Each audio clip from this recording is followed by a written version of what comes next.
প্রিয় দর্শক, দীপ্তর সাথে আয়োজনে সবাইকে স্বাগত জানাচ্ছি। আজকে দীপ্তর সাথে আমাদের স্টুডিওতে আছেন, আমি পরিচয় করে দিচ্ছি আমার বাদিক থেকে। শুরুতেই আছেন ঢাকা বিশ্ববিদ্যালয়ের সামাজিক বিজ্ঞান অনুষদের ডিন ডক্টর সাদেকা হালিম, এবং আছেন জাহাঙ্গীরনগর বিশ্ববিদ্যালয়ের নৃবিজ্ঞান বিভাগের অধ্যাপক সাইদ ফেরদৌস। সাম্প্রতিককালে আমরা দেখেছি বেশ আলোচনা হচ্ছে অভিন্ন নিয়োগ ও পদোন্নতি নীতিমালা নিয়ে, বিশ্ববিদ্যালয়ে কিভাবে নিয়োগ হবে এবং পদোন্নতি হবে পাবলিক বিশ্ববিদ্যালয়গুলোতে, সেটা নিয়ে বেশ আলোচনা হচ্ছে। আমরা এ বিষয়ে এবং বিশ্ববিদ্যালয় সম্পর্কিত আরও কিছু বিষয়ে আমাদের দুই মাননীয় আলোচকের কাছে জানতে চাইব নানান প্রশ্ন। শুরুতেই ডক্টর সাদেকা হালিমের কাছে যাচ্ছি, যে অভিন্ন নীতিমালা এবং নিয়োগের যে প্রশ্নগুলো হচ্ছে সেটা নিয়ে আপনার প্রাথমিক মূল্যায়নটা কি? এটা বোধহয় এখনো চূড়ান্ত হয়নি। জি, আসলে এই অভিন্ন নীতিমালাটা চূড়ান্ত হয়নি, এবং অভিন্ন নীতিমালাতে বিশদভাবে কি আছে সেটিও আমরা আসলে পরিষ্কারভাবে জানি না। কয়েকটি পয়েন্ট অবশ্যই আমরা জানছি এইভাবে, যে গণমাধ্যমের বরাতে আমরা জানতে পারছি, বা যারা সেই মিটিং অ্যাটেন্ড করেছিলেন তারা হয়তো কিছুটা শেয়ার করেছেন, এবং আমরা এটাও দেখছি যে শিক্ষকরা, বেশ কিছু শিক্ষক বিভিন্ন বিশ্ববিদ্যালয়ের 300 জন শিক্ষক একত্রিত হয়ে তারা বিভিন্ন বিশ্ববিদ্যালয়ে মানববন্ধন করেছেন। ঢাকা বিশ্ববিদ্যালয়ে একটি মানববন্ধন হয়েছে এবং পত্রপত্রিকায় লেখা হচ্ছে। আর যেটি বড় কথা সেটি হচ্ছে যে এই অভিন্ন নীতিমালা যদি তৈরি হয় বা সেটি যদি প্রয়োগ করার চেষ্টা করা হয়, সেটি নতুন যে সকল ছাত্র থেকে শিক্ষক হবেন তাদের জন্য প্রযোজ্য হবে। এখন যারা আছেন যেভাবে যে অবস্থানে, অর্থাৎ প্রভাষক, সহকারী অধ্যাপক, সহযোগী এবং অধ্যাপক, তাদের যখন প্রমোশন হবে বা তাদের যে কোনো ধরনের সংশ্লিষ্টতা বিশ্ববিদ্যালয়ের সাথে, সেখানে এই নীতিমালাটা প্রয়োগ হবে না। তবে যেটা বড় একটি প্রশ্ন এসছে, যে আমরা সবসময় এখন নিজেদেরকে তুলনা করি যে আমরা একটা উন্নত দেশের দিকে আমরা এগুচ্ছি, আমরা সাস্টেনেবল ডেভেলপমেন্ট গোলের কথা বলছি, এবং আমরা এটাও বলছি যে আমরা আমাদের গণতন্ত্রকে সুসংগত করতে চাই, আমরা এটাকে সঠিকভাবে চর্চা করতে চাই। সে সকল ক্ষেত্র বিবেচনা করে অভিন্ন নীতিমালা যদি আপনি ধরেন, যে বাংলাদেশে প্রায় 38টি পাবলিক বিশ্ববিদ্যালয় আছে এবং 103টি বেসরকারি বিশ্ববিদ্যালয় আছে, এবং এই প্রত্যেকটি বিশ্ববিদ্যালয় কিন্তু একই সময়ে তৈরি হয়নি বা প্রতিষ্ঠিত হয়নি। ঢাকা বিশ্ববিদ্যালয় আর 2 বছরের মধ্যে আমরা জানেন যে আমরা 100 বছর পূর্তি উদযাপন করব। সেহেতু ঢাকা বিশ্ববিদ্যালয় হচ্ছে সর্বোচ্চ প্রাচীন একটি পাবলিক বিশ্ববিদ্যালয়। এরপর রাজশাহী আছে, চট্টগ্রাম, জাহাঙ্গীরনগর বিশ্ববিদ্যালয় আছেন, এবং এই বিশ্ববিদ্যালয়গুলিতে কিন্তু 73-এর যে অর্ডার স্বায়ত্তশাসনের, সেটাই আমরা সাধারণত অনুসরণ করে থাকি, যে বিশ্ববিদ্যালয় প্রশাসন কিভাবে চলবে, পদোন্নতি কী হবে, বা অন্যান্য যে প্রক্টোরিয়াল রুল, তো সব কিছু খুব পরিষ্কার দেওয়া আছে। তো এখানে যে শিক্ষকরা যে আপত্তিটা তুলছেন, বিশেষ করে যে এই ধরনের একটা নীল নকশায় তারা বলছেন যে যেটা কিনা মন্ত্রী পরিষদ থেকে তো পাস হয়নি, কিন্তু শিক্ষা মন্ত্রণালয়ে একটা মিটিং হয়েছে, এবং তারা এটাও বলছেন যে স্টেক হোল্ডারদেরকে নিয়ে এই মিটিংটা হয়নি, কিন্তু বিশ্ববিদ্যালয় মঞ্জুরি কমিশনের সদস্যরা এই মিটিংটাতে ছিলেন বা তারাও তাদের মতামত দিয়েছেন। কিন্তু এখন আমাদের প্রশ্নটা হচ্ছে যে এই ধরনের অভিন্ন নীতিমালা কেমন করে হয়, যেখানে আমাদের দেশে বিভিন্ন মানের বিশ্ববিদ্যালয় আছে এবং বিভিন্ন সময় প্রতিষ্ঠিত হওয়ার তাদের জনবল বলেন, এবং তারা যে ধরনের নীতিমালা অনুসরণ করে তাদের প্রশাসনিক কাজ করে থাকেন, সেখানে এই অভিন্ন নীতিমালাটা আমরা নিতে পারছি না। অর্থাৎ এভাবে গ্রহণ না করার জন্যই কিন্তু অনেকেই মতামত দিচ্ছেন। যদিও আমরা বলছি যে সংখ্যায় 300 জন, কিন্তু আমরা তো এই বিশ্ববিদ্যালয়ে সময় কাটাচ্ছি, শিক্ষকতা করি, টিচার্স লাউঞ্জে যাচ্ছি, টিচার্সরা কথা বলছেন, অধিকাংশ শিক্ষকই কিন্তু এই অভিন্ন নীতিমালা নিয়ে বিভিন্ন মতামত দিচ্ছেন। এখন আপনি যদি উন্নত বিশ্বের বিশ্ববিদ্যালয়ের দিকে তাকান, সেখানে কিন্তু কোনো অভিন্ন নীতিমালা নেই। অর্থাৎ আপনি যদি হার্ভার্ড দেখেন, MIT দেখেন, স্ট্যানফোর্ড দেখেন বা জন হপকিন্স দেখেন, এইসব বিশ্ববিদ্যালয়ে কি অভিন্ন নীতিমালা আছে? মোটেই নেই। কেমব্রিজও নেই, পদোন্নতির, হ্যাঁ। বা আপনি যদি অক্সফোর্ড দেখেন, আমি নিজেও কানাডার একটা বড় একটা বিশ্ববিদ্যালয়ে লেখাপড়া করেছি, ম্যাকগিল, পরে আমি পোস্ট ডক্টরেট করেছি বাদ বিশ্ববিদ্যালয়, কিন্তু আমি আজকে এই আলোচনায় আসার আগে আমি তাদের নীতিমালাগুলো দেখছিলাম, যে এখানে কিন্তু কোনো অভিন্ন নীতিমালা নেই, যেটার উপরে জোর দিচ্ছে যে আপনি কোন বিষয় শিক্ষক নিচ্ছেন, সে তার শিক্ষকতার যোগ্যতাটা তাকে প্রমাণ করতে হবে, অর্থাৎ সে কতদিন ধরে তার এক্সপিরিয়েন্স আছে।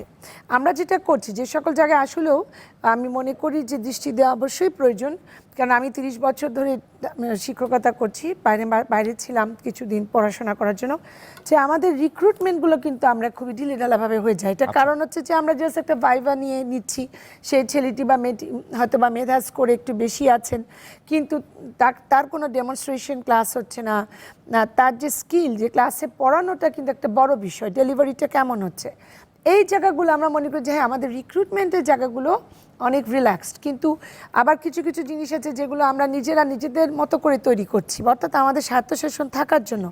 সেহেতু এই অভিন্ন নীতিমালা আমার মনে হয় যে মাননীয় প্রধানমন্ত্রী উনি অত্যন্ত সচেতন এবং যত্নবান আমাদের শিক্ষকদের প্রতি।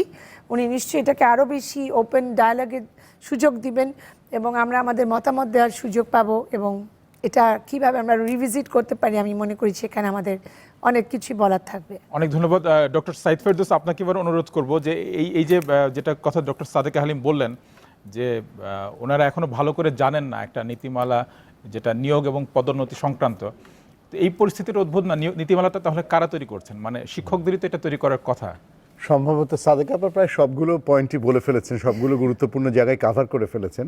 সম্ভবত সেটাই হচ্ছে সবচেয়ে বড় অসন্তুষ্টির জায়গা বা অসন্তোষের জায়গা, দুশ্চিন্তার জায়গা, যে শিক্ষকদের নিয়ে নীতিমালা, শিক্ষকতা নিয়ে নীতিমালা, কিন্তু শিক্ষকরাই জানেন না। এবং আপত্তিটা হচ্ছে ওইখানে প্রথমত আমি একটু পিন পয়েন্ট করব, সেটা হচ্ছে যারা নীতিমালাটা প্রণয়নের কাজ করছেন, ইউজিসি কিংবা মিনিস্ট্রি, তাদের আসলে নীতিমালা প্রণয়নের এখতিয়ার আছে কিনা।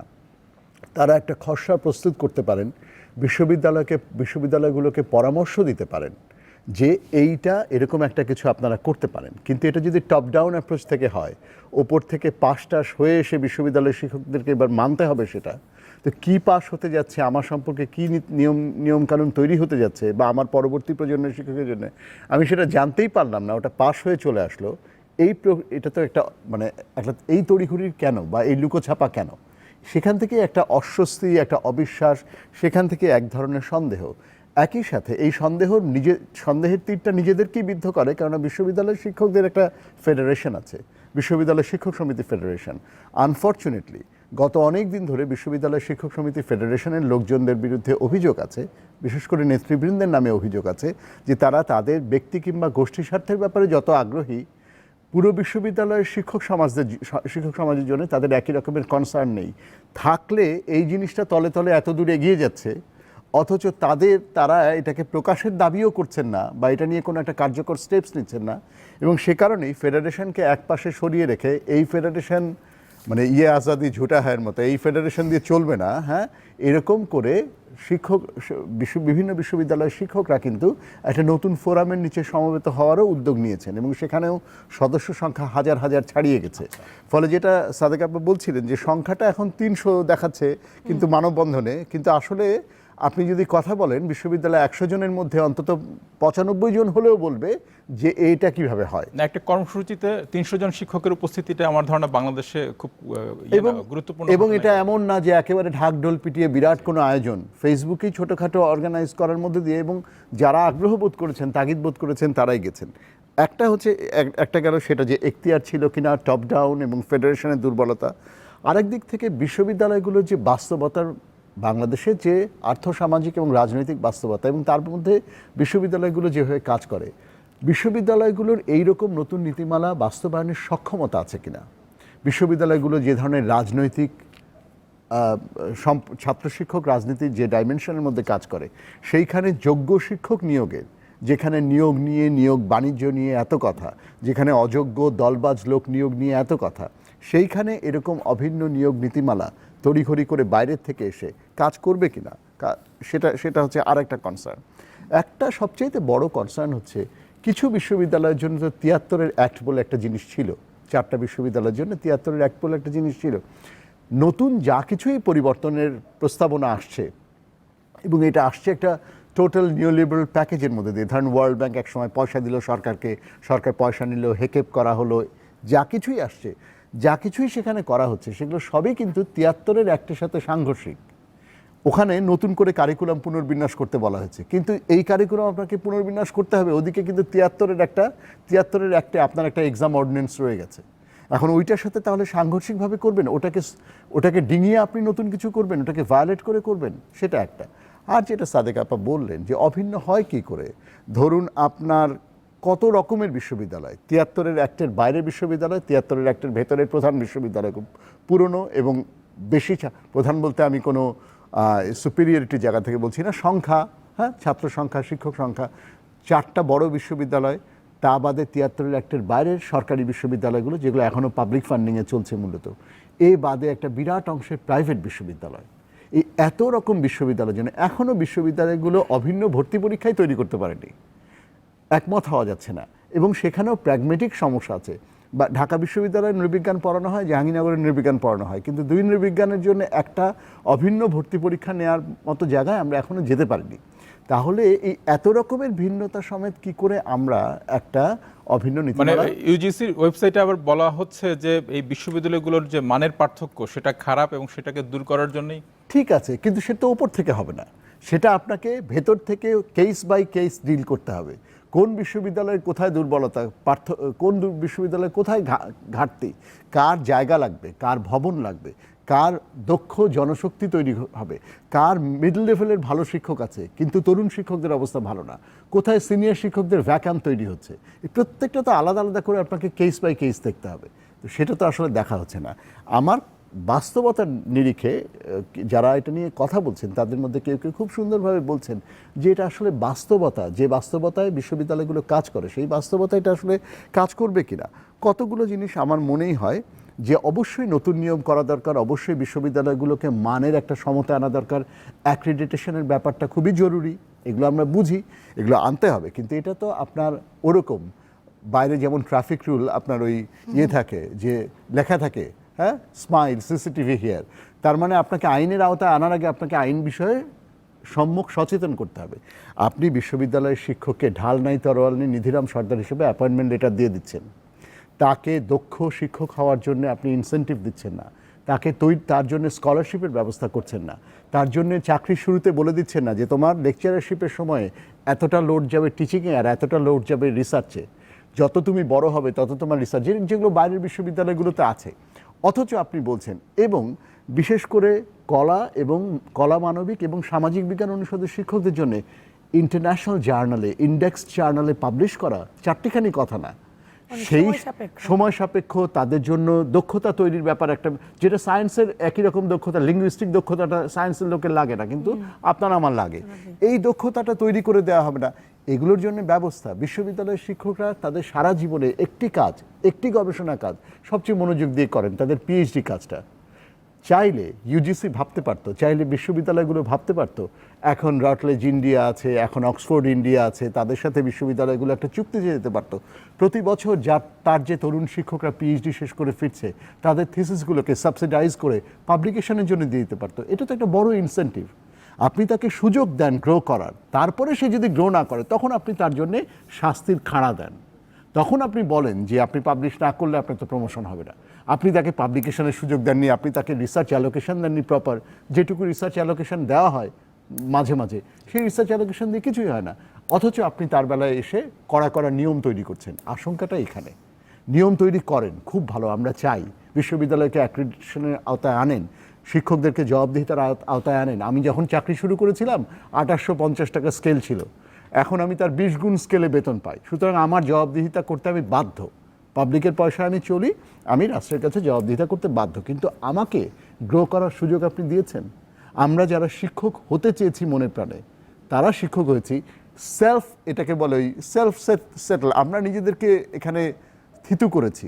যারা পারে নাই তাদের জন্য যে উদ্যোগটা রাষ্ট্রের দিক থেকে নেওয়া দরকার ছিল সেটা তো হয়। এই শিক্ষকতার মানোন্নয়ন বিষয়টা নিয়ে আপনার কাছে আবার জানতে চাইবো, ডক্টর সাদেকা হালিমের কাছে আসি।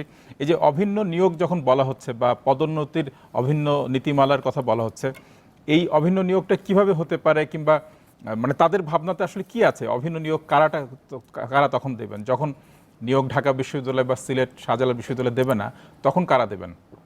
না, সেই সম্পর্কে তো আসলে পরিষ্কার কোনো দিক নির্দেশনা নেই। তবে যেটা তারা হয়তো বা ভাবছেন যে একটা নিয়োগ বোর্ড, কিন্তু আমাদের যেটা রিক্রুটমেন্টের যেভাবে পদ্ধতিতে হয় সাধারণত যে সকল বিশ্ববিদ্যালয় প্রো ভাইস চ্যান্সেলর আছেন, বিশেষ ঢাকা বিশ্ববিদ্যালয় আমাদের pro vice chancellor, academic administration এবং মাননীয় উপাচার্য আছেন। উপাচার্য সবসময় যেটা উচ্চতর বোর্ড, যেটা অ্যাসোসিয়েট এবং প্রফেসর বোর্ডটা উনি চেয়ার করেন, এবং আমাদের যিনি একাডেমিক তিনি আমাদেরকে প্রভাষক এবং সহকারী অধ্যাপকের নির্ধারণ করেন। তবে এই জায়গাটা নিয়ে আমার মনে হয় যে যেহেতু অভিন্ন নীতিমালা নিয়ে কথা আসছে, সবচেয়ে বড় জায়গা যেটা উনি সায়েদ সাহেব বলছিলেন, আমি মনে করি যে রিক্রুটমেন্টের জায়গাটা এটা কিন্তু খুবই আমরা অনেক রিল্যাক্সড এই জায়গাটায়। পরিবর্তনটা আমরাই চাচ্ছি, কিন্তু এখন এই পরিবর্তনটা কিভাবে হবে, সেই প্রসেসটা কি হতে পারে সেটা আমরাই বলবো। সেটা নিশ্চয়ই যেটা আমাদেরকে টপ ডাউন করার কোনো প্রশ্ন এখানে আসে না। অর্থাৎ আমি অনেক পেরিফেরাল পাবলিক বিশ্ববিদ্যালয়, পেরিফেরাল এইভাবে বলছি যে তারা খারাপ না মানে, কিন্তু যারা ঢাকা শহরের বাইরে, সেখানে আমার কোনো বিশ্ববিদ্যালয়ে আমি এক্সপার্ট হিসেবে যাচ্ছি, সেখানে আমি দেখছি যে বেশ সুন্দর সুন্দর কিছু নিয়ম আইডেন্টিফাই করা হয়েছে, যে হ্যাঁ রিটেন পরীক্ষা দেওয়া হবে, তারপর ডেমনস্ট্রেশন। সেটা নিয়েও কিন্তু সমালোচনা হয়েছে যে ধরুন আমি সোশ্যোলজি ডিপার্টমেন্টে একজন শিক্ষক নিতে চাই, সেখানে অবশ্যই আমি সোশ্যোলজিক্যাল থিওরি, মেথোডোলজি এটার উপরেই তাকে টেস্ট করব। সেটা না করে যদি আমি তাকে এমন কোনো একটা বিষয় এসে লিখতে দিলাম, একটা এসে আমি লিখতে দিতে পারি যে কোনো একটা বিষয়, সেটাতে আমার 3 নাম্বার প্রশ্ন হবে, কিন্তু 3টা প্রশ্নই যদি আমি তাকে এক ধরনের দিয়ে আমি তার সাবজেক্ট ভিত্তিক কোনো প্রশ্ন না দিই, সে ধরনের সমালোচনা আমাদের আছে। বা আমি কোডিং করা ছাড়া যদি আমি নাম্বার দিই, সেখানে আমার সমালোচনা হতে পারে। কিন্তু আমরা যখন পরীক্ষা নিচ্ছি বড় আকারে অ্যাডমিশন টেস্ট, সেখানে তো আমরা কোড করিয়ে নিচ্ছি, কোডিং হচ্ছে। তো এই জায়গাগুলো পরিবর্তন হতে হবে। আমি যখন ম্যাকগিলে পড়াশোনা করেছি, তখন আমি দেখেছি যে ওখানে একজন সামান্য লেকচারার যিনি নিয়োগ হতে এসেছেন, তাকে কিন্তু রীতিমতো ডেমনস্ট্রেশন ক্লাস নিতে হয়েছে। সেখানে স্টুডেন্টদেরকে অবজারভার হিসেবে নিয়ে যাওয়া হয়, যারা একদমই মানে মাস্টার্স লেভেলের স্টুডেন্ট। সেখানে 3-4 জন জুরি বোর্ডের মতো সে প্রেজেন্ট করবে, এবং তাকে প্রশ্নই করা হয় যে সে কতদিন যাবৎ শিক্ষকতা করছে এবং তার কি গবেষণা করার ইচ্ছা আছে, এবং সে কতটুকু একটা টপিক তাকে দেওয়া হয় বা সে নিজেও নির্ধারণ করতে পারে, তার উপরে সে বক্তৃতা করে। আমরা কিন্তু সেটা করছি না। আমরা দেখছি যে অনেক সময় আমরাও তো আসলে আমি বলবো যে অপরাজনীতির বাইরে না। আমরা ভাবি আমরা খুব ইথিওপিয়ান, আমরা শিক্ষক, আমরা কোনো খারাপ কাজ করতে পারি না, আমরা কোনো দুর্নীতি করি না, ইত্যাদি ইত্যাদি। আমি সেই ঘরানার কথা বলবো না, কেননা আমি নিজেই বলতে চাই এইভাবে যে ঢাকা বিশ্ববিদ্যালয় কোনো পাবলিক বিশ্ববিদ্যালয়ের কোনো শিক্ষকই আমরা একটা নিঃসঙ্গ দ্বীপে বসবাস করি না। সেটা যে পেশায় হোক, সেটা মেডিকেল কলেজে ধরুন, বুয়েট ধরুন, সব জায়গায় আমাদের মধ্যেও কিন্তু কিছু নৈতিক স্খলন ঘটতে পারে শিক্ষকতা করার ক্ষেত্রে, নাম্বার দেওয়ার ক্ষেত্রে, রিক্রুটমেন্টের ক্ষেত্রে।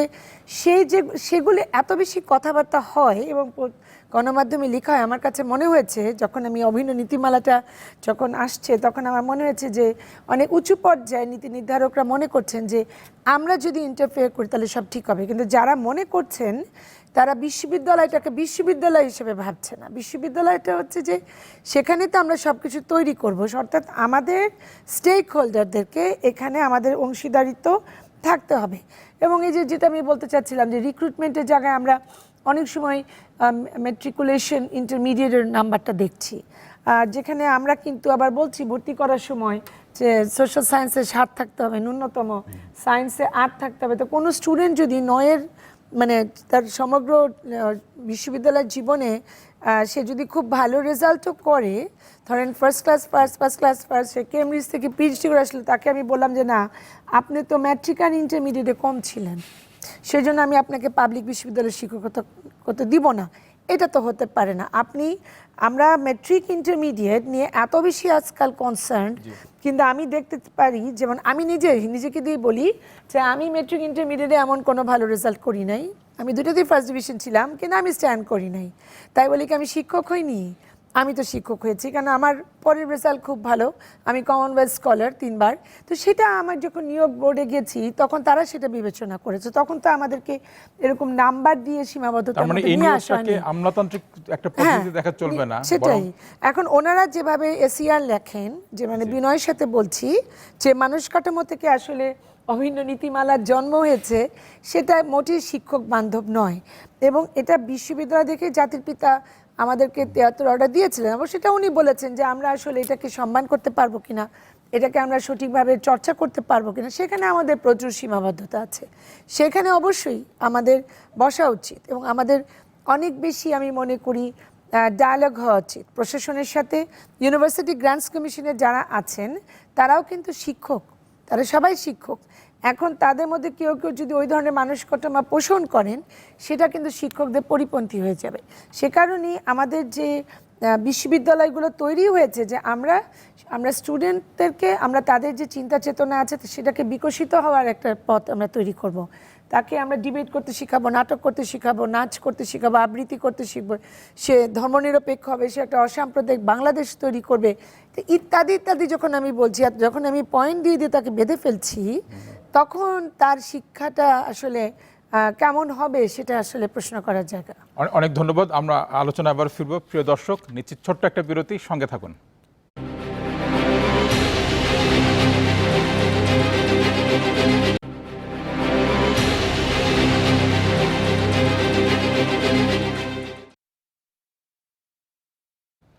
বিরতির পর ফিরছি আলোচনায়। কথা হচ্ছিল বিশ্ববিদ্যালয়ের মান উন্নয়ন নিয়ে। যাচ্ছি অধ্যাপক সাইদ ফেরদৌসের কাছে। যে বিষয়টা আপনি আগে বলছিলেন যে শিক্ষকদের মান উন্নয়নের একটা ব্যাপার আছে, সেই বিষয়টা কিভাবে ঘটতে পারে, বা আমাদের বিশ্ববিদ্যালয়গুলোতে সেটা কি ঘটছে না নাকি? তার আগে একটু বলি, একটু আগে সাদেক আপা যেখান থেকে বললেন যে সত্যি সত্যি ধরেন অভিন্ন নীতিমালাটা হয়তো আসছেই একটা এমন ধরনের মনোবৃত্তি থেকে, একটা আমলাতান্ত্রিক মনোবৃত্তি থেকে, সেটাকে অশ্রদ্ধা করার কিছু নাই। কোনো কোনো প্রফেশনে হয়তো সেটা খুব অ্যাপ্রোপ্রিয়েট, সেটা খুব যথাযথ। হ্যাঁ, এসিআর যেভাবে লেখা হয়, ধরেন যেভাবে সার্ভিস রুলগুলো প্রণীত তাদের জন্যে, সেটা হয়তো তাদের জন্য বেস্ট। হ্যাঁ, তাদের জন্য হয়তো খুব দরকার, কারণ আমরা সত্যি সত্যি নানা সময় দক্ষ সিভিল সার্ভেন্টদেরকে দেখেছি নানা সময়।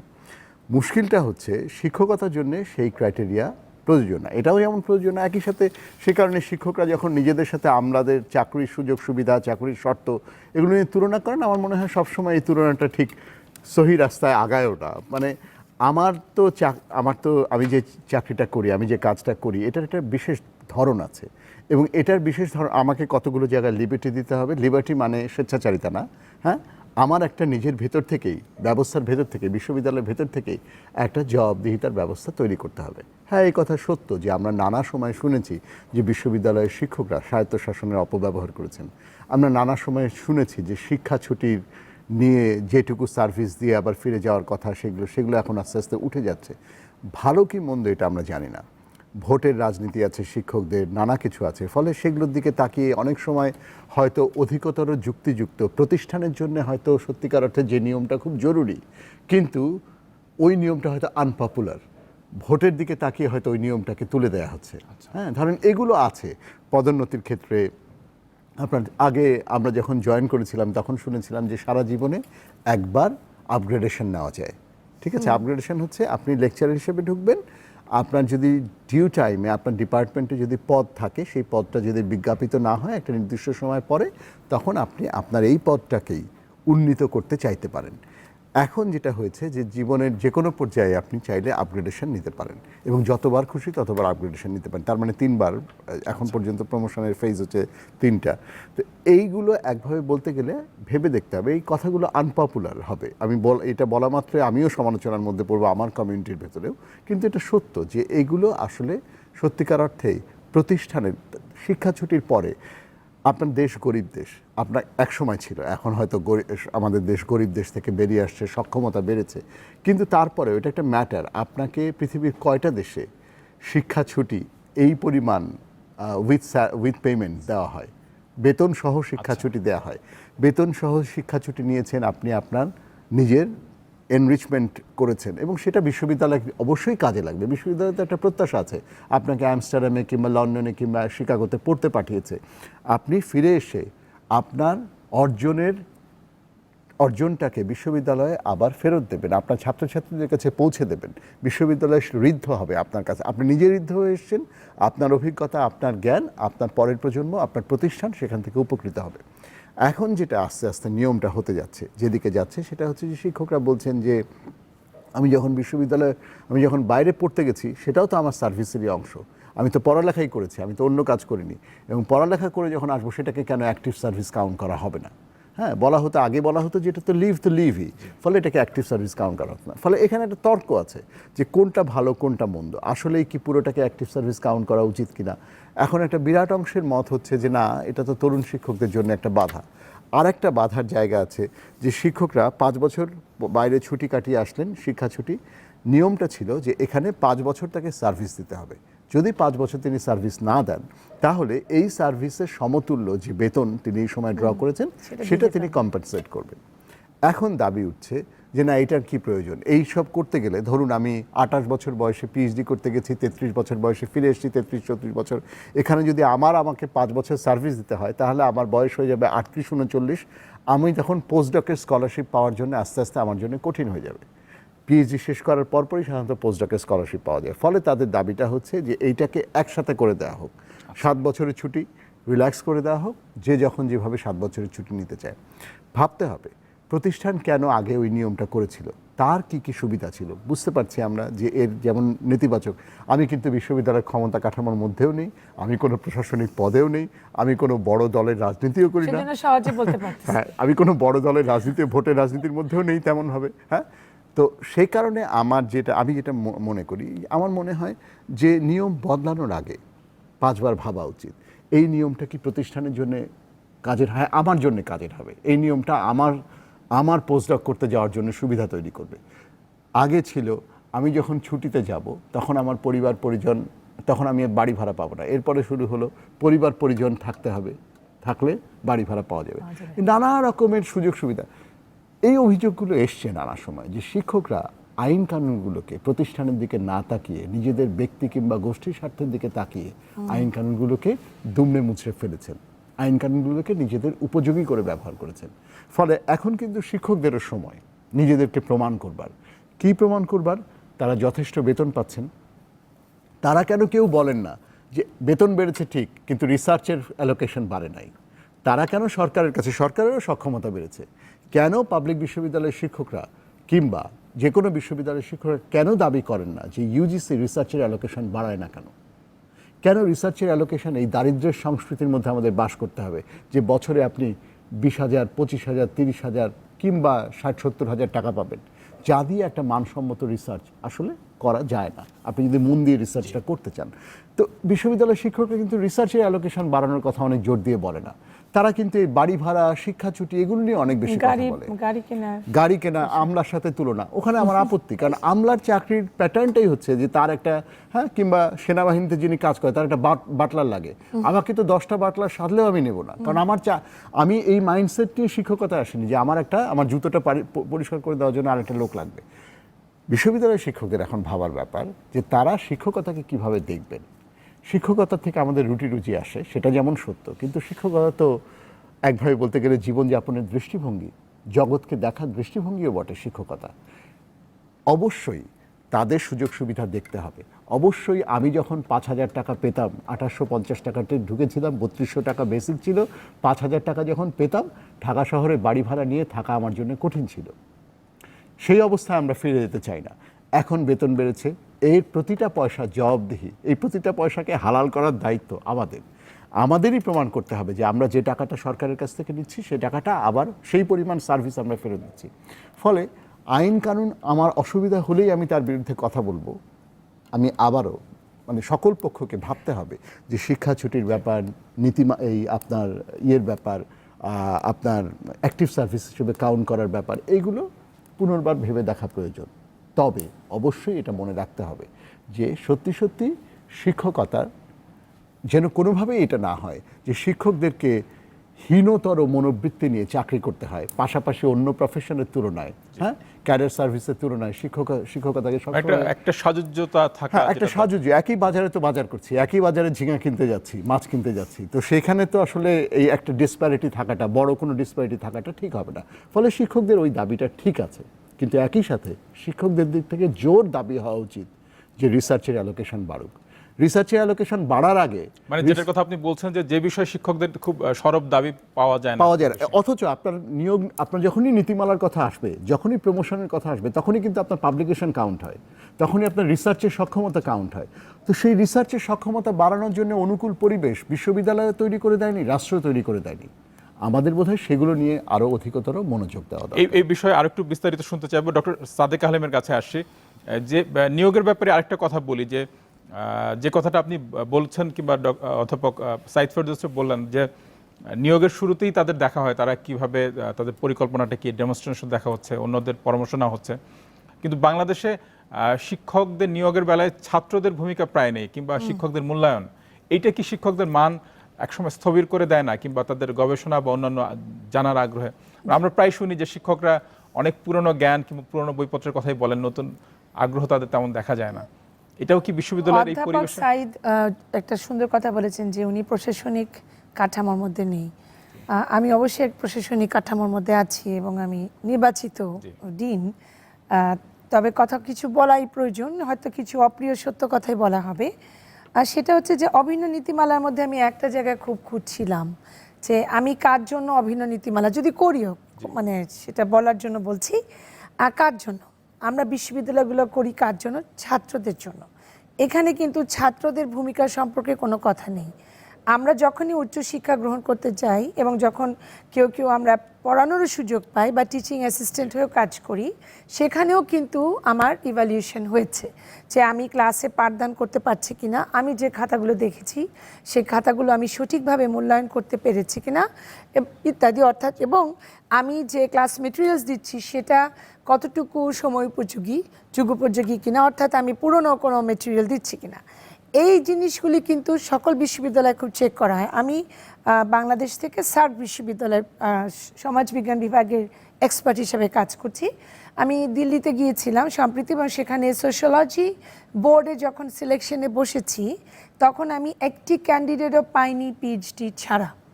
সেটা আভ্যন্তরীণই হোক বা আন্তর্জাতিকই হোক, তারা কিন্তু পিএইচডি ছাড়া কোনো প্রভাষক নিয়োগ দেয় না। এই যে যখন আমরা ইনফর্মালি অভিন্ন নীতিমালা নিয়ে কথা বলছি, তখন অনেক শিক্ষকই আমাকে বলেছেন যে তাহলে এই নিয়মটাই করা উচিত।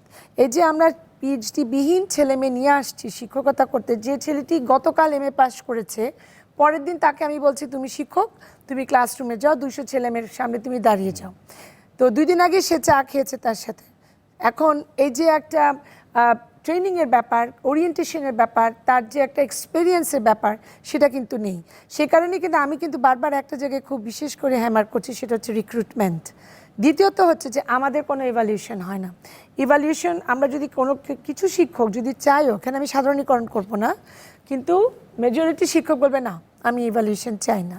কিন্তু সেই শিক্ষকই যখন নর্থ সাউথ বিশ্ববিদ্যালয় ব্র্যাক বা আইইউবিতে যাচ্ছে পড়াতে, তখন কিন্তু তার সেখানে একটা ইভ্যালুয়েশন, মানে বেসরকারি বিশ্ববিদ্যালয়গুলোতে শিক্ষক মূল্যায়ন হচ্ছে। হ্যাঁ, বেশ কিছু মূল্যায়ন হচ্ছে, কেননা তার উচ্চারণ কেমন, সে পড়াতে পারছে কিনা, তার মেটেরিয়ালগুলো যা যা আমি বললাম ক্রাইটেরিয়াগুলো কিন্তু তারা দেখছেন। তো আমি ঢাকা বিশ্ববিদ্যালয় বা জাহাঙ্গীরনগরে বা চট্টগ্রামে আমি করতে দিব না, কিন্তু আমি প্রাইভেটে গেলে কিন্তু আমি নিয়মটা মানছি। সেজন্য নিয়ম যে একেবারেই করা যাবে না তা নয়, যেটা আমার মনে হয় যে গণতান্ত্রিক পদ্ধতিতে এটা হওয়া উচিত। আর একটা জায়গা যেটা আমি মনে করি, পদ পুনর্বিন্যাস, যেটাকে আমরা বলি রিস্ট্রাকচারিং, যেটাকে আপনি বলছেন আপগ্রেডেশন। একজন টিচার শিক্ষা ছুটি নিয়ে পিএইচডি করতে গেছেন, 5 বছর ধরে শিক্ষা ছুটি, এখন তারা বলছে এটা অ্যাক্টিভ সার্ভিস। এখন এটা আপনি ফুল দিবেন না 50% দিবেন, সেখানে আমরা ডিবেট করতে পারি। কিন্তু যিনি কিনা কোনোখানে যাননি, কোনো উদ্যোগও নেননি, তিনিও অ্যাসোসিয়েট প্রফেসর হচ্ছে, আমার পিএইচডি করা যিনি তিনিও হচ্ছেন বা তিনি প্রফেসর হচ্ছেন। একজন হচ্ছে কেবলমাত্র এক্সপেরিয়েন্স এবং টাইম, এত বছর হলে আপনি প্রফেসর হবেন, এত বছর হলে আপনি সহকারী হবেন। এইটা কোন দেশের নিয়ম? এটা আমরাই করেছি কিন্তু, এবং এইখানেই কিন্তু আমি রাজনীতি করছি, তাই না? এটা নিয়ে কিন্তু আমাদের প্রচুর সমালোচনা হচ্ছে যে আপনারা কেমন করে পদ পুনর্বিন্যাস, এবং যারা হচ্ছেন তারা আমাদের যারা রীতিমতো পিএইচডি করে আসছেন, আমাদের কিন্তু আছে যে ওপেন পোস্ট হয়ে গেলে আমরা সেখানে কাকে দিব। ওপেন পোস্টে আমরা সাধারণত চেষ্টা করি যিনি পিএইচডি করে আসছেন, অত্যন্ত দক্ষ, তার অনেক পাবলিকেশন আছে, তাকে। কিন্তু যখন আমি দেখছি যে এক্সপিরিয়েন্সে আমি তাকে নিতে পারছি না, তখন আমি তাকে ঠেলে দিচ্ছি যে বেশি কোয়ালিফাইড, তাকে আমি ঠেলে দিচ্ছি। এই বিষয়ে একটা সম্পূরক প্রশ্ন আছে, সেটা আমি করব বিরতির পর। প্রিয় দর্শক, নিচ্ছে আরেকটা বিরতির সঙ্গে থাকুন।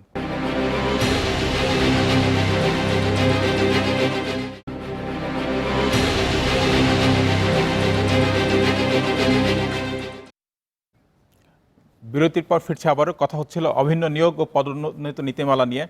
যাচ্ছি ডক্টর সাদেক আহলিমের কাছে। তিনি বলছিলেন, আপনার কাছে যে সম্পূরক প্রশ্নটা করতে যাচ্ছিলাম সেটা হচ্ছে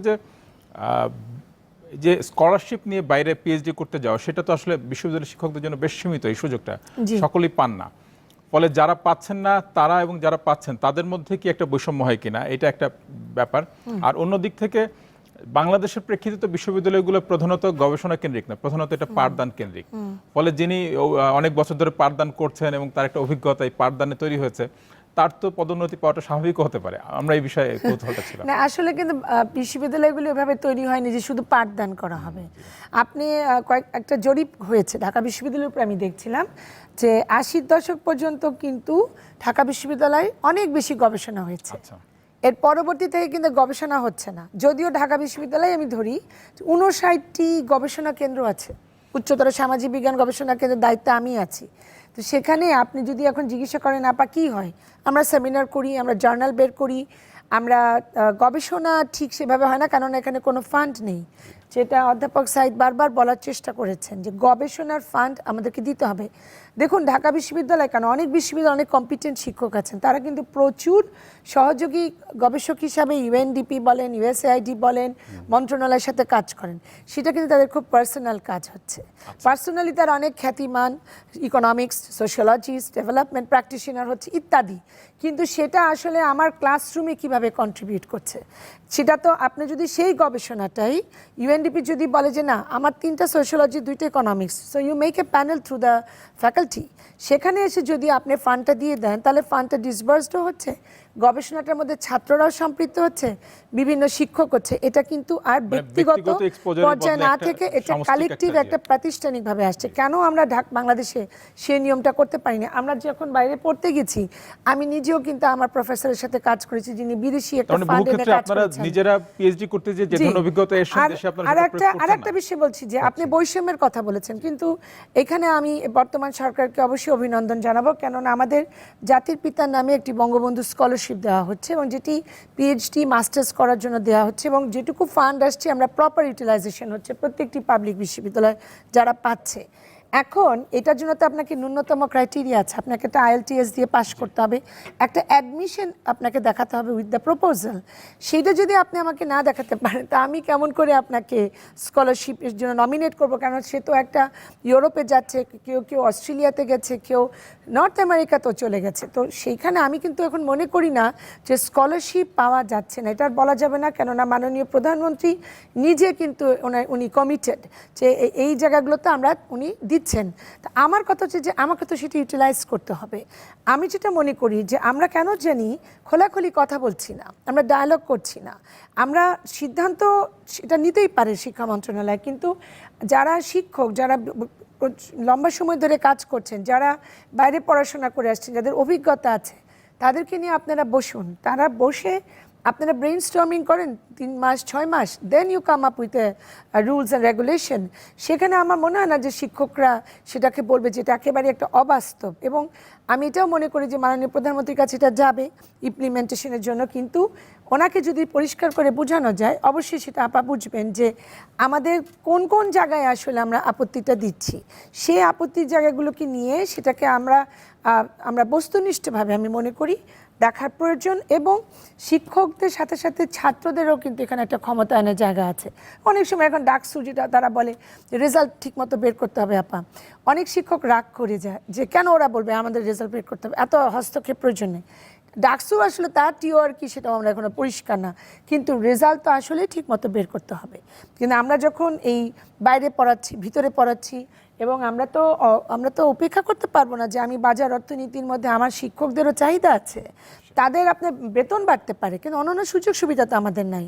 আমাদের পূর্বাঞ্চলের জমিও নাই, গাড়িও নাই, সেলফোনও নাই, সব বিল মিটাতে হচ্ছে, বাচ্চাকে দেখতে হচ্ছে, এক্সটেন্ডেড ফ্যামিলির মেডিসিন কিনতে হচ্ছে, তাহলে তো আমার শিক্ষক বাইরে যাবেই পড়াতে। সেই জন্যই এই বস্তুনিষ্ঠভাবে যতক্ষণ আমি না দেখব ততক্ষণ আমাদের এই শিক্ষক কমিউনিটির শিক্ষকরা আমরা মানে সবসময় আমার মনে হয় যে আমরা সমালোচনা আমরা আশা করব যে শিক্ষকদের সাথে আলোচনা করি অভিন্ন নিয়োগ কিংবা পদোন্নতি নীতিমালাটা চূড়ান্ত করা হোক। অধ্যাপক সাইদ ফেরদৌসের কাছে যাচ্ছি আবার। আপনার পুরনো কথার সূত্র ধরে বলি, বৃত্তি, স্কলারশিপ কিংবা যে জার্নালের কথা আপনি আগে বলেছিলেন, সেগুলোর কি হাল অবস্থা, বা আমাদের দেশে কি আন্তর্জাতিক মানের জার্নাল বের হওয়াটা সম্ভব কিনা? সম্ভব না তা না, সম্ভব হবে না কেন?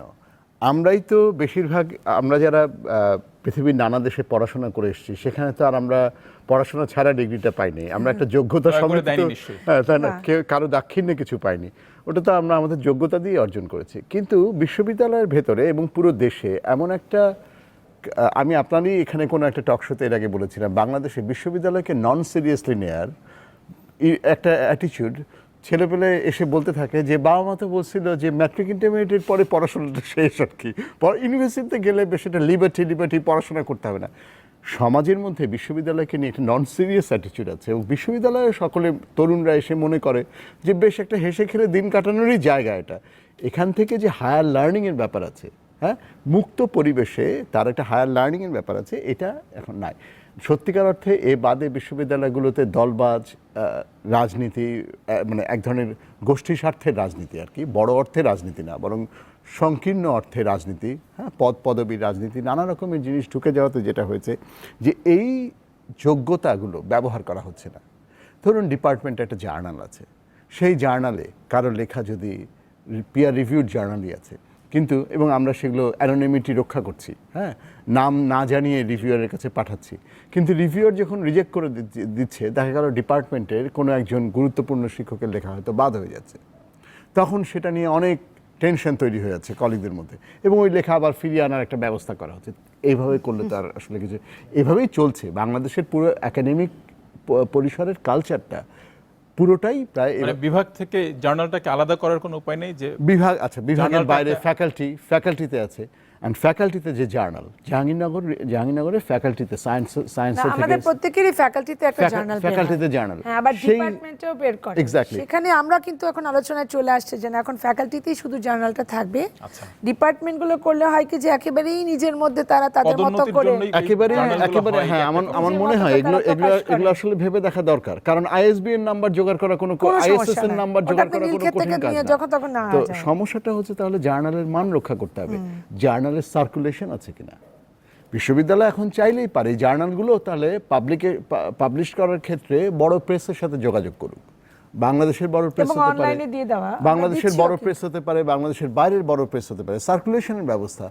ধরুন আমার একটা খুব ভালো লেখা, আমার এখন পদোন্নতি দরকার, আমি তাড়াহুড়ো করে এখানে একটা জার্নাল দিয়ে দিলাম, ওই লেখা কিন্তু শেষ, ওই লেখা কোনো অনলাইনে গেল না, কোথাও গেল না। আমারই কলিগ যে রিভিউ করেছে সে আমাকে বললো আপনি লেখাটা এখানে দিয়ে দিলেন। আমি বললাম আরে আমার প্রমোশনের ডেট চলে আসছে, আমি তো লেখাটা দিয়ে দিলাম। এইগুলো একটা বড় সমস্যা, এগুলো নিশ্চয়ই এগুলো দূর করতে হবে এবং এটা শিক্ষকদেরকেই করতে হবে, ভেতর থেকেই শিক্ষকদের করতে হবে। এটা বাইরে থেকে কোনো নিয়ম নীতি করে, বাইরে থেকে কোনো অনুশাসন জারি করে আপনি এটা আসলে করতে পারবেন না। এটা বিশ্ববিদ্যালয়ের ভেতরে এই পজিটিভ থিঙ্কিংটা, এই চেঞ্জটা, এবং আপা যেটা বললেন যে হ্যাঁ এখন সামর্থ্য বেড়েছে, বঙ্গবন্ধুর নামে স্কলারশিপ এসছে, সেটা সত্য, কিন্তু আপা নিশ্চয়ই একমত হবেন যে রিসার্চের অ্যালোকেশন বলতে গেলে এখনো আসলে কোনো পর্যায়ে রিসার্চের অ্যালোকেশন নাই। তো এই রিসার্চের অ্যালোকেশন না হলে আপনার শিক্ষকরা তৈরি হবে কোত্থেকে? এবং আমি যে এই শব্দটা ব্যবহার করতে পছন্দ করি, যে এই যে তরুণ শিক্ষককে আপনি ঢুকিয়ে দিলেন ক্লাসরুমে শার্ট করে, এন্ট্রি লেভেলে ঢুকিয়ে দিলেন, এবং ঢুকিয়ে দেওয়া মাত্র তাকে আপনি তৈরি করেননি, ইকুইপই করেননি, তার হাতে ঢাল নাই তরোয়াল নাই, সে হচ্ছে নিধিরাম সর্দার, হ্যাঁ, সে এসে ক্লাসে পড়াতে শুরু করলো।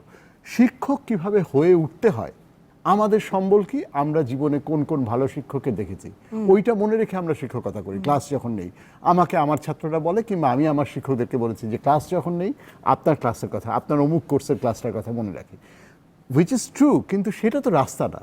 সব কিছুরই একটা ফর্মালাইজ করার ব্যাপার আছে, শিক্ষককে তৈরি হতে দিতে হবে, বিশ্ববিদ্যালয়ে সেই ব্যবস্থা করতে হবে, তারপরে আপনি শিক্ষকের উপরে পদোন্নতি, নিয়োগ, সমস্ত ঘাটে ঘাটে তখন আপনি কড়াকড়িটা করতে পারবেন এবং প্রকৃত একটা অর্থবহ একটা জবাবদিহিতামূলক ব্যবস্থা তৈরি করতে পারবেন। আমি এইখানে এই সুযোগে আরেকটা বিষয়কে নিয়ে আসতে চাই, এই যে অভিন্ন নিয়োগ নীতিমালা কিংবা ইউজিসি সাম্প্রতিক সময়ে যে নতুন এক্সটেন্ডেড ভূমিকা নিয়েছে, হেকেপ টেকেপ ইত্যাদি ইত্যাদি চালু করেছে, এক ধরনের সেলফ অ্যাসেসমেন্ট ব্যবস্থা, হ্যাঁ, অ্যাক্রিডিটেশনের দিকে বিশ্ববিদ্যালয়কে নিয়ে যাওয়া, এটারই আরেকটা দিক হচ্ছে বিশ্ববিদ্যালয়গুলোতে ব্যাপক অঙ্কের উন্নয়ন বাজেট ঢুকছে। হ্যাঁ, আপনাদের বিশ্ববিদ্যালয় সম্প্রতি এ নিয়ে বেশ নানান কারণে নানা রকম শিরোনাম হচ্ছে। আমি শুধু আমার বিশ্ববিদ্যালয়ের মধ্যে আলোচনাটাকে কনফাইন রাখতে চাই না, অবশ্যই আমার বিশ্ববিদ্যালয় একটা কেস, কিন্তু আমি অন্যান্য ক্ষেত্রে, ধরুন জাহাঙ্গীরনগর বিশ্ববিদ্যালয় অ্যালোকেশন হয়েছে উন্নয়ন বাজেটের জন্য 1450 কোটি টাকা, সিলেট বিশ্ববিদ্যালয়ের কয়েক গুণ টাকা অ্যালোকেশন হয়েছে শাহজালালে। কেন শাহজালালে এত টাকা অ্যালোকেশন হওয়ার কারণ হচ্ছে ওখানে জমি অধিগ্রহণ করতে হবে, যা কিছুই হোক। প্রথম কথা, এই যে টাকা অ্যালোকেশন হচ্ছে, শিক্ষকদের কি সক্ষমতা আছে এত টাকা হ্যান্ডেল করবার, এত টাকার উন্নয়ন পরিকল্পনা হ্যান্ডেল করবার সক্ষমতা তাদের আছে কিনা? জাহাঙ্গীরনগর হচ্ছে এই মুহূর্তে জলজ্যান্ত উদাহরণ, যে একটা মাস্টার প্ল্যান, জাহাঙ্গীরনগরের মাস্টার প্ল্যান করেছিলেন প্রখ্যাত স্থপতি, হ্যাঁ, এবং পরিকল্পনাবিদ মাজহারুল ইসলাম। মাজহারুল ইসলাম জাহাঙ্গীরনগরের ল্যান্ডস্কেপের সাথে মানানসই করে একটা ডিজাইন করেছিলেন। সেই মাস্টার প্ল্যানটা নানা কারণে নানা সময় খুচরা খুচরা অর্থ পেয়ে এখানে সেখানে বিল্ডিং তুলে সেটার 12টা বাজানো হয়েছে। এখন বিশ্ববিদ্যালয় প্রশাসনকে সাধুবাদ জানাতে হয় যে তারা 1450 কোটি টাকা সরকারের সাথে কথাবার্তা বলে আনতে পেরেছেন। প্রথমে শোনা গেছিল 350 কোটি টাকা, কিন্তু এত বড় টাকা আনার যেমন সাধুবাদ পাওয়ার ব্যাপার আছে, এর তো উল্টো দিকও আছে। এই টাকা যদি ঠিকভাবে খরচ না হয়, এই টাকা নিয়ে যদি নানা রকমের প্রশ্ন, যেটা নিয়ে পত্রিকায় খবরও এসছে যে এটা ছাত্র সংগঠনের মধ্যে বন্টন করা হচ্ছে, এটা খুবই আনফরচুনেট। আমরা এর আগে প্রতিবাদ করতে যে সাধারণ ছাত্রীরা মারও খাচ্ছে, আমরা এর আগে শুনেছি যে বিভিন্ন বিশ্ববিদ্যালয়ের উপাচার্যদের বাসভবনে বিউটি পার্লার খোলার গল্প শুনেছি পত্রিকা মারফত। আমরা শুনেছি নিয়োগ নিয়ে শিক্ষকদের মধ্যে টাকা লেনদেনের অডিও ফাঁস হতে শুনেছি। এখন আমরা শুনলাম যে জাহাঙ্গীরনগর বিশ্ববিদ্যালয়ের ক্ষেত্রে আমরা শুনলাম, সত্য মিথ্যা আমরা জানি না। আমি চাই যে সর্বান্তকরণে চাই যে এই খবরটা মিথ্যা প্রমাণিত হোক। আমি সর্বান্তকরণে চাই যে তদন্ত শেষে প্রমাণ হোক যে এরকম কোনো ঘটনা ঘটে নাই। কিন্তু যে খবরটা এসছে এটা তো খুবই অ্যালার্মিং, যে সরকারি ছাত্র সংগঠনের নাম এসছে এবং তাদের কোন পর্যায়ের নেতা কত টাকা পেয়েছে, এবং এই ভাগাভাগিটা হয়েছে উপাচার্যের বাসায় বসে বলে বলা হয়েছে যে উপাচার্যের পরিবারের 2জন সদস্য ছিলেন। বলা হয়েছে যে 4.5 ঘন্টা ধরে মিটিংটা হয়েছে। এরপরে আরও একটা পত্রিকায় খবর এসছে যে উপাচার্য বলেছেন, যে উপাচার্যের বরাত দিয়ে পত্রিকায় এসছে, ঢাকা ট্রিবিউনে এসছে, উপাচার্য বলছেন যে আমি শুনেছি কন্ট্রাক্টরের 2 কোটি দেওয়ার কথা ছিল, কন্ট্রাক্টর 1 কোটি দিয়েছে, এটা নিয়ে ওদের মধ্যে অসন্তোষ ছিল। এগুলো ভয়ঙ্কর, এই ধরনের কথা বাইরে আসা। তো আমরা মনে করি যে প্রথমত আমি যে কারণে বলছিলাম, আমার উদ্দেশ্য জাহাঙ্গীরনগরের কেচ্ছা আজকে খুলে বসানো। আমার উদ্দেশ্য হচ্ছে বিশ্ববিদ্যালয়ে এত টাকা আসা জরুরি। এই টাকাগুলো আসার আগে পরিকল্পনাটা কিভাবে প্রণীত হলো, সকলের সাথে আলাপ করা হয়েছিল পরিকল্পনা প্রণয়নের আগে। হল কোথায় হবে, আপনার কনভেনশন সেন্টারটা কোথায় হবে, গেস্ট হাউসটা কোথায় হবে, রাস্তাটা কোন দিক দিয়ে হবে, পার্কিংটা কোথায় হবে, এই পুরো পরিকল্পনাটা পুনর্বিন্যাসের ক্ষেত্রে সংশ্লিষ্ট সকল মহলের সাথে কথা বলা হয়েছিল কিনা। জাহাঙ্গীরনগরের ক্ষেত্রে উত্তরটা হচ্ছে হয়নি। তড়িঘড়ি করে একনেক হয়ে আসার পরে ছাত্র শিক্ষকদের একাংশের দাবির মুখে এটাকে সামনে আনা হয়, তাও পুরো পরিকল্পনাটা আজও জাহাঙ্গীরনগরের ছাত্র শিক্ষকদের কাছে পরিষ্কার হয়নি। তো প্রথমত হচ্ছে আপনি এত বড় টাকা খরচ করতে একটা পরিকল্পনা নিয়েছেন, সেই পরিকল্পনাটা তাহলে লোকজনেরকে আস্থায় নিয়ে করতে হবে, গ্রহণযোগ্য হতে হবে পরিকল্পনাটা। সকলের আস্থা মোটামুটি আস্থায় না নিলে আপনি এত বড় কাজ করবেন কি করে। তার মাঝখানে এত বড় দুর্নীতির খবর চলে আসলো। সেখান থেকে আমি বলেছি যে বিশ্ববিদ্যালয়ে যে এত টাকার বাজেট ঢুকছে, এই টাকা হ্যান্ডেল করবার মতো সক্ষমতা বিশ্ববিদ্যালয়গুলোর আছে কিনা। বিশ্ববিদ্যালয়ের যে রাজনৈতিক বাস্তবতা, জাহাঙ্গীরনগর তো একা না, বাংলাদেশের বিশ্ববিদ্যালয়, এবং এটা আওয়ামী লীগের শাসনামূলক ব্যাপার না। আমাদের জন্মলগ্ন থেকে আমরা শুনে আসছি, বাংলাদেশের জন্মলগ্ন থেকে আমরা শুনে আসছি, ক্ষমতাসীন ছাত্র সংগঠনকে না দিয়ে ঠিকাদাররা ক্যাম্পাসে কাজ করতে পারে না। এগুলো আমরা জানি। এই বাস্তবতায় এই যে এত টাকা পয়সা আসছে, আরও বড় কথা হচ্ছে উন্নয়নের অর্থ কী। উন্নয়নের অর্থ কি দালান কোঠা করা? রিসার্চের অ্যালোকেশন নাই আর দালান তুলছি এত এত, তা দিয়ে সত্যিকার অর্থে কী কাজ হবে। তা আমি নীতি নির্ধারকদেরকে ভাবতে বলবো। আর জাহাঙ্গীরনগর বিশ্ববিদ্যালয় প্রসঙ্গে আমি ওখানে শিক্ষকতা করি, আমার একটাই কনসার্ন, বিশ্ববিদ্যালয়ের গায়ে এত বড় অপবাদ লেগেছে, এর থেকে বিশ্ববিদ্যালয় মুক্ত হওয়া দরকার। উপাচার্য কোনো ব্যক্তি নন, একটি পদ। এবং বিশ্ববিদ্যালয়ে এত বড় দুর্নীতির অভিযোগ উঠেছে পত্রিকা মারফতে, তদন্ত হোক। সরকার নীতি নির্ধারক আচার্য একটি দায়িত্বশীল লোকজনদেরকে দিয়ে একটি তদন্ত কমিটি করে জাহাঙ্গীরনগরকে এর থেকে দায় মুক্তি দিন। এবং এর উপাচার্য পাবলিক বিশ্ববিদ্যালয়গুলোর জন্য একটা দৃষ্টান্ত হোক যে কিভাবে স্বচ্ছতার সাথে যে কোনো উন্নয়ন আসলে এটা আলোচনাটা অনেক দীর্ঘায়িত হয়েছে, যে বিকজ এটা একটা কেস যেটা আমরা দেখছি। কিন্তু উন্নয়ন বাজেট তো আসবেই, এটা অব্যাহত প্রক্রিয়া। কেননা আমরা আমাদের লজিস্টিক স্ট্রাকচারাল চেঞ্জ নিয়ে আসতে চাই। আমার কাছে যেটা মনে হয় যে যখন বাজেটটি আসছে, সেটা দেওয়ার আগে একটা ফিজিবিলিটি স্টাডি করা প্রয়োজন। এবং রাজনৈতিক যে সকল প্রভাব বা ছাত্র রাজনীতি, সেগুলির জন্য কিন্তু, যেমন আমাদের ডাকসু নির্বাচন হয়েছে, সেখানে বাকি 3টি বিশ্ববিদ্যালয় যারা 73 অর্ডারে চালিত, তারা কেন নির্বাচন করছে না?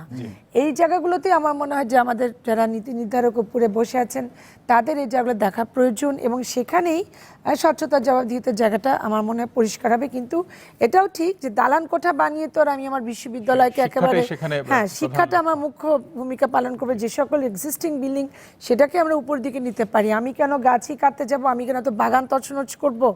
আমি আমার যে গ্রিনারি, যেমন আমি ইন্ডিয়াতে দেখেন আপনি দিল্লিতে নামলেই বলে ক্লিন দিল্লি, গ্রিন দিল্লি, কিন্তু আমাদের ঢাকাটাও কিন্তু গ্রিন ঢাকা ছিল, সেটা আমরা এখন একটা মরুভূমি বানিয়ে ফেলেছি। বিশ্ববিদ্যালয়গুলোকে এবং আমাদের মধ্যে একটা প্রবৃত্তি আছে যে আমি যত বিল্ডিং বানাতে পারবো ততই আমার ভিজিবল উন্নয়ন। তা এত ভিজিবল অনেক ধন্যবাদ। আজকে ডক্টর সাদেকা হালিম এবং অধ্যাপক সাইদ ফেরদৌস আমাদের সাথে আলোচনা করলেন। আলোচনার কেন্দ্রবিন্দু যদিও ছিল অভিন্ন নিয়োগ ও পদোন্নতি নীতিমালা, কিন্তু আমরা বিশ্ববিদ্যালয় শিক্ষার নানান দিক নিয়ে তাদের মূল্যবান আলোচনা শুনেছি। প্রিয় দর্শক, দীপ্তর সাথে পুনঃপ্রচারিত হবে সকাল ৬টায়। শুভরাত্রি।